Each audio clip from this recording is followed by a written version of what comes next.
Let us turn to Isaiah chapter 40, verses 12 through 20. Who has measured the waters in the hollow of his hand and marked off the heavens with a span, enclosed the dust of the earth in a measure and weighed the mountain in scales and the hills in a balance? Who has directed the Spirit of the Lord, or as his counselor has instructed him? Whom did he consult for his enlightenment, and who taught him the path of justice, and taught him knowledge, and showed him the way of understanding?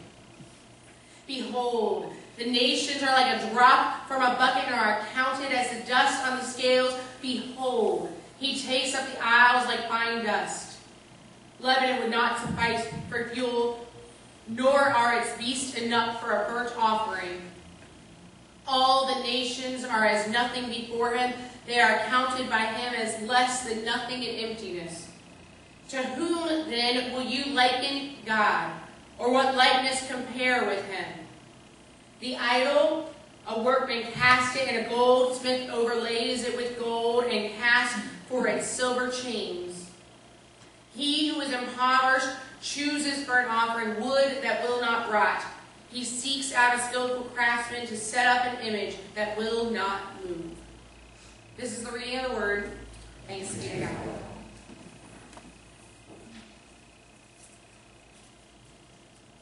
Today we are focused on joy. I almost pulled up another clip from Inside Out because one of the emotions is joy. And I realized I'm not feeling so joyful. It's a rough time of year. Did you know that? Who feels stressed? Who's shaking their heads and the person next to them wants to say, you are stressed, you just don't know it yet. I'm just saying.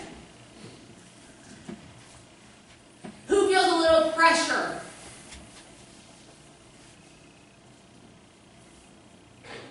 Joy is a little hard to feel when you listen to the news, when you see the state of the world around you, when you open your newspaper and see the name of a friend, when you don't quite know what to do. So how do we find joy?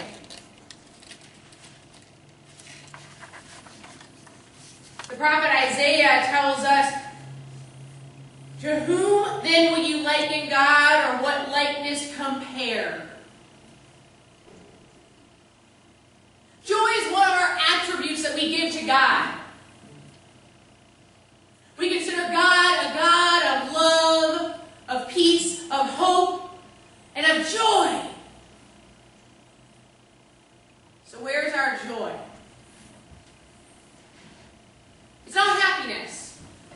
You know, joy and happiness are often interchangeable in realm of definition, but I feel like happiness can be one of those wonderful, oh, I'm happy. Or it's an emoji. Man, I don't even know how to say that word. On our text thing, that really big smile. But there's really not a good emoji for joy.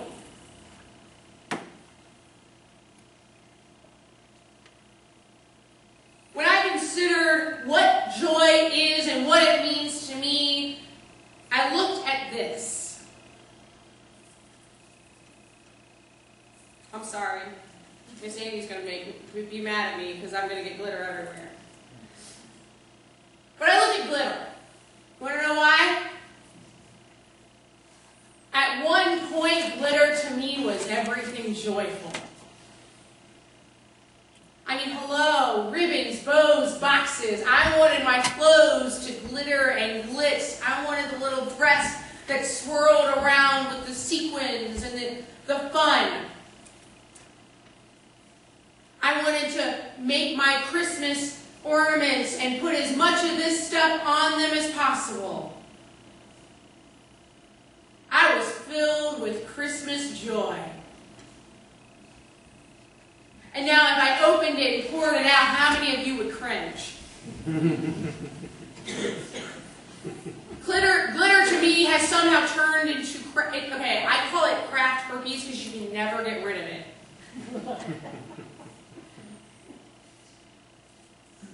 It's in everywhere. It sticks to everything. Glitter is now like this bane of my existence. I cringe when my children bring me home something that's got it. So where's the joy? What shifted and what changed in our lives? Where have we lost our joy? Because joy is a very simple emotion. It's happiness personified and exuberant. It overwhelms us and embraces our soul and overflows from us.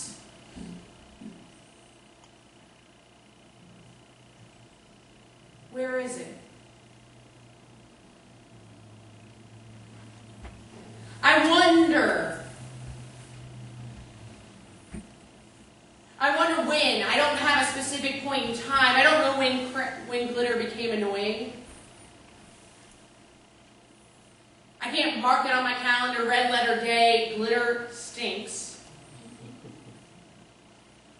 But at some point, joy was not as easy. It was not as natural.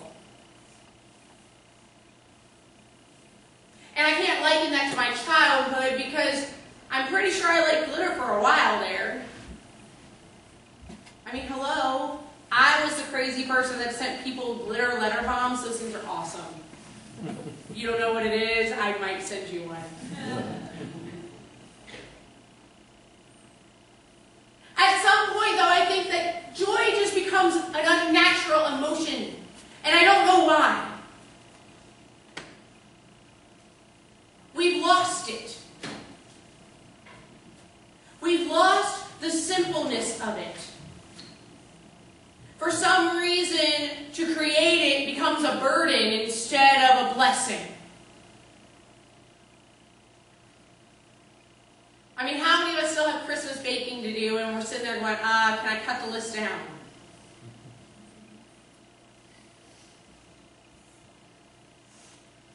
Or we know family's coming in, or we're going to visit family, and we've got to make sure everything's all squared away.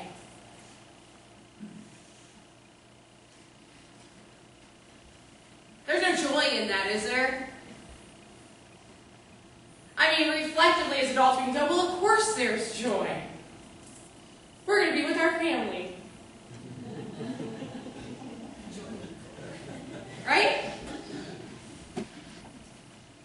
Are we living out a moment for somebody else? We'll make it a good time for them. Right? I mean, we do it all the time. I mean, for kids, hello, I just want them to experience the joy of the season. We'll bend over backwards to make sure that they do, and yet, this is how I feel.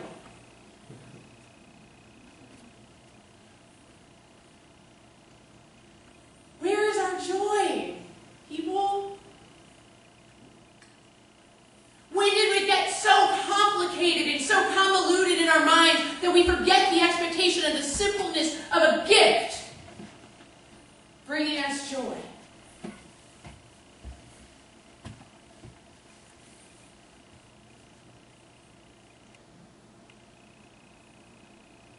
One of the best movies out there right now is The Grinch That Stole Christmas. Come to my house, you'll see it. But one of the last lines, have you ever read the Dr. Seuss tale? If you have not, again, add it to Kara's bucket list of things you need to know. But at the end of that story, it talks about maybe Christmas didn't come in a package. Maybe Christmas means a little bit more. Maybe we're so caught up in creating Christmas, creating Advent, creating a memory for someone else that we lose track of the joy for ourselves. One of the questions in our Bible study from this past week harkened on enough.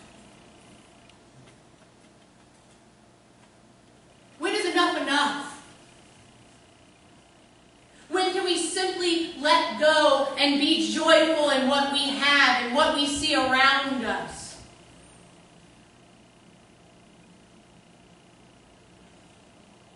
When can we be joyful?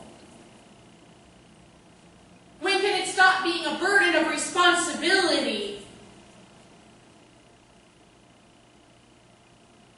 and instead be a blessing of joy?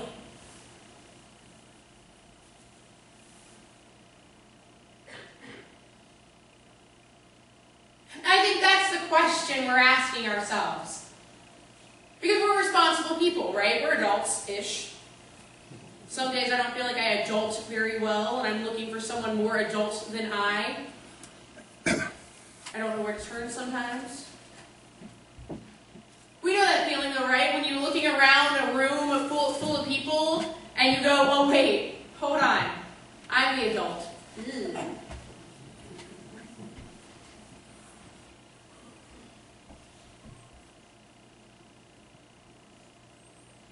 I think in this season and in this time, to find joy, we have to let go. To find peace, we have to let go. To find hope, we have to let go.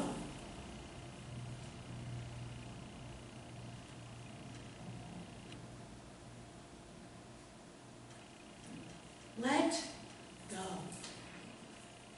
Don't think about the burdens of responsibility, the cleanup, the dishes that come afterwards. Because dishes will be there tomorrow, I promise. Don't worry about making that perfect picture-esque moment for your Christmas cards that you then have to address, label, or if you're really good, you can print them out, label. But you still have to like lick the envelopes and stamp them out, because if you don't send them out, people are going to be offended. Let it go. Live in the moment. Live in the joy of this season. Take a moment when you go outside and see the joy. Go to the toy store. Oh my goodness, it's the best experience ever. If you ever want to see some joy, follow some little kid around who's wandered off from their parents. Keep track of them. I mean, like, that's important. But see their wonder when they wander through those aisles. Because to them, there's no lack of possibility. And maybe that's where we've lost our joy. We hold ourselves back. And we don't allow ourselves to live in a realm of improbability. In a realm of miracle and majesty and magic and passion. We think it all has to come packaged up, wrapped pretty with a bow, and if the bow's not exactly straight, it's just because my husband wrapped it, not me.